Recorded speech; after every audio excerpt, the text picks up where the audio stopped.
Assalamualaikum warahmatullahi wabarakatuh. Salam sejahtera untuk kita semua. Saudara-saudara sekalian, hari ini KPU telah mengeluarkan pengumuman resmi yang hasilnya dalam versi KPU telah kita dengar bersama. Tapi dalam sebuah pemilihan, proses itu tidak kalah penting daripada hasilnya. Proses pemilihan itu penting untuk dipastikan terbuka, adil, jujur, bebas dari berbagai macam tekanan. Untuk apa? Untuk menjamin bahwa semua suara yang memenuhi syarat akan didengar dan akan dihormati. Proses pemilihan ini penting untuk dijaga agar memastikan legitimasi, kepercayaan, dan inklusivitas dalam hasilnya. Tanpa proses yang kredibel, legitimasi calon yang terpilih atau legitimasi keputusan bisa menyebabkan keraguan. Maka menjaga integritas pemilihan adalah fundamental untuk kelangsungan demokrasi dan untuk terpenuhinya aspirasi masyarakat secara keseluruhan. Atas dasar itu, izinkan kami menyampaikan pernyataan untuk mendakapi proses pemilu yang sejak awal hingga saat ini. Saudara-saudara sekalian, sepanjang perjalanan Pilpres kali ini, sejak awal kita semua telah melihat dan menemukan begitu banyak ketidaknormalan, kekurangan, dan pembiaran terhadap proses yang tidak wajar, yang tidak pernah terjadi sebelumnya dalam sejarah bangsa ini. Sudah menjadi rahasia umum, berbagai kekurangan ini telah kita temui sejak jauh sebelum pencoblosan. Mulai dari rekayasa regulasi sampai ke intervensi alat negara. Dan semua ini telah menjadi catatan media serta jadi catatan publik. Mas Anies dan saya maju pencalonan sebagai capres dan cawapres ini untuk membawa misi perubahan, menghadirkan keadilan dan kemakmuran bagi semua, menegakkan kembali demokrasi dan menunaikan janji-janji reformasi. Dan berdasarkan catatan dari KPU tadi, ada puluhan juta orang yang menitipkan suara kepada kami berdua. Maka demi memperjuangkan suara mereka yang percaya pada perubahan dan tetap teguh hingga akhir, kami memutuskan meminta tim hukum Timnas Amin untuk maju ke Mahkamah Konstitusi dan menyampaikan kepada majelis hakim serta publik luas tentang berbagai kekurangan dan penyimpangan yang telah terjadi selama proses Pilpres kali ini. Terlalu banyak temuan-temuan tentang proses demokrasi yang tidak berintegritas ini yang telah dikumpulkan oleh tim hukum Timnas Amin. Semua ini nanti akan disampaikan oleh tim hukum kepada Mahkamah Konstitusi. Kami mempercayakan sepenuhnya proses ini kepada tim hukum yang dipimpin oleh Saudara Ari Yusuf Amir. Dan tentu dikawal dan didukung sepenuhnya oleh tim Amin di bawah kepemimpinan Kapten Muhammad Saugi.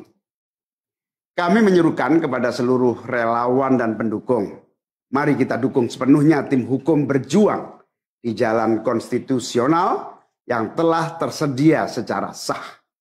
Dan kita semua akan terus menjaga etika demokrasi, menjaga suasana kedamaian dan persatuan.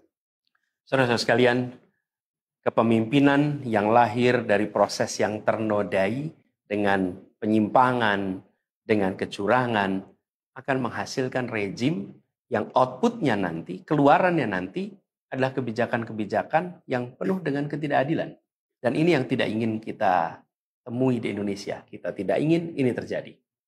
Dalam prinsip negara demokrasi modern, ketika melihat ketidaknormalan, ketika melihat penyimpangan demokrasi, maka langkah yang dilakukan bukanlah marah-marah lalu melakukan agitasi kepada publik. Tapi langkah yang dilakukan adalah mengumpulkan semua sinyalemen, semua bukti-bukti untuk kemudian nanti dibawa ke depan hakim, ke depan Mahkamah Konstitusi. Ini ciri pribadi, ciri organisasi, dan ciri negara yang modern, yang matang, yang beradab. Karena itu sejak awal kami katakan, kami tidak akan gegabah Walaupun kami merasakan sejak masa kampanye sampai pemilihan terlalu banyak ketidaknormalan, penyimpangan yang kami alami. Tapi kami memilih untuk mengumpulkan itu semua secara hati-hati, melakukan validasi, memastikan akurat. Kenapa? Karena kita ingin negeri ini, negara tercinta kita ini terus maju makin matang dalam berdemokrasi, makin matang dalam bernegara. Dan ini kita kerjakan dengan keseriusan. Kita tidak ingin proses demokrasi yang terjadi membuat kita mundur mendekati masa prareformasi. Karena itulah kita menjaga semua proses ini secara baik, secara tertib. Walaupun itu semua kita lakukan, akan ada saja yang berusaha merendahkan usaha konstitusional ini. Ada saja yang nanti akan mendegradasi usaha konstitusional ini. Seakan ini adalah sikap penyangkalan dan tidak mau menerima kekalahan. Izinkan kami tegaskan di sini.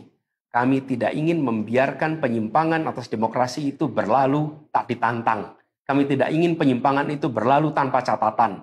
Kami tidak ingin ini menjadi presiden yang buruk bagi generasi-generasi yang akan datang. Biarlah cukup berhenti sampai di sini.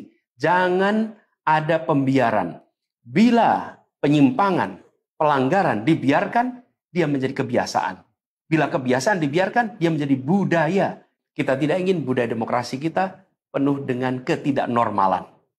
Kita ingin mengembalikan demokrasi kita menjadi demokrasi yang penuh dengan kewarasan. Demokrasi yang mengedepankan adab.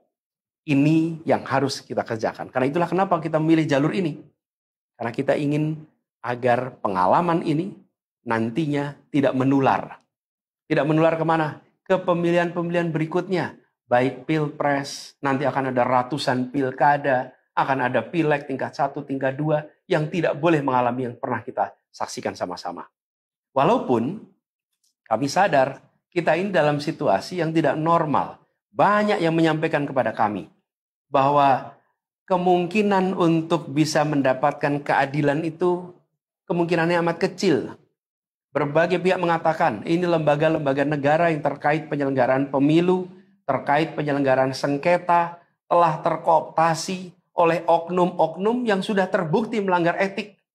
Bahkan ada yang ketuanya sudah melanggar kode etik berkali-kali, sudah diberikan sanksi berkali-kali, tapi tetap saja dibiarkan menjalankan perannya. Padahal perannya memiliki dampak pada kehidupan seluruh bangsa Indonesia dan perjalanan ke depan negara kita. Meskipun kita dengar itu semua, meskipun kita saksikan ketidaknormalan itu, tapi kami tetap memilih berada pada jalan dan jalur konstitusi. Kami berharap pertolongan Allah Subhanahu wa taala, pertolongan Tuhan yang Maha Kuasa. Semoga Allah bukakan, Allah teguhkan hati para hakim konstitusi itu untuk mereka bisa imparsial, untuk mereka memiliki keberanian, untuk mereka mengambil keputusan yang adil, keputusan yang benar, keputusan yang nantinya akan mereka pertanggungjawabkan di hadapan Tuhan yang Maha Kuasa. Keputusan yang akan mereka pertanggungjawabkan di hadapan sejarah perjalanan bangsa Indonesia, yang akan dipertanggungjawabkan di depan anak cucu mereka di kemudian hari. Ini adalah harapan kita, dan kami yakin insya Allah mereka akan bisa menjalankan apa yang menjadi harapan dari kita semua. Mari kita terus jalankan perjuangan ini dengan menjunjung tinggi etika, menjaga kedamaian dan persatuan. Kita dukung langkah tim hukum, dan kita biarkan segala temuan itu nantinya disampaikan dan menjadi rekam sejarah yang tercatat secara resmi dalam lembaran risalah-risalah Mahkamah Konstitusi Republik Indonesia. Ini biar menjadi catatan, ya catatan pengingat, catatan yang penting bagi perjalanan Republik ini, perjalanan bangsa ini di masa yang akan datang. Seperti saya katakan tadi, jangan sampai ini berulang lagi. Dan izinkan kami mengakhiri dengan menyampaikan terima kasih. Kami sampaikan terima kasih kepada semua yang telah bekerja keras, kepada seluruh tim yang telah bekerja sepenuh hati, dengan luar biasa hingga tuntas, dan kepada seluruh pendukung, seluruh simpatisan yang tak henti menguatkan kami Kami juga ingin sampaikan apresiasi atas kepercayaan yang diberikan kepada kami. Dan izinkan kami juga mengirimkan rasa apresiasi kepada orang-orang berintegritas yang ada di dalam penyelenggaraan pemilu. Orang-orang yang memilih untuk menjaga integritasnya, yang tahan dalam tekanan, tak goyang dalam iming-iming, tapi tetap bekerja dengan jujur, dengan berintegritas untuk menghasilkan pemilu yang baik. Terakhir, kami ingin tegaskan sekali lagi, apapun takdir yang ditetapkan oleh Allah Subhanahu wa taala, oleh Tuhan Maha Kuasa nanti, kami akan bersama dengan gerakan perubahan. Insya Allah gerakan ini akan terus bergulir membesar ke depan dan membawa perubahan-perubahan yang baik, perubahan-perubahan yang diperlukan oleh bangsa ini. Terima kasih, salam hormat untuk semua. Semoga Allah Subhanahu wa taala meridhoi perjuangan kita. Assalamualaikum warahmatullahi wabarakatuh.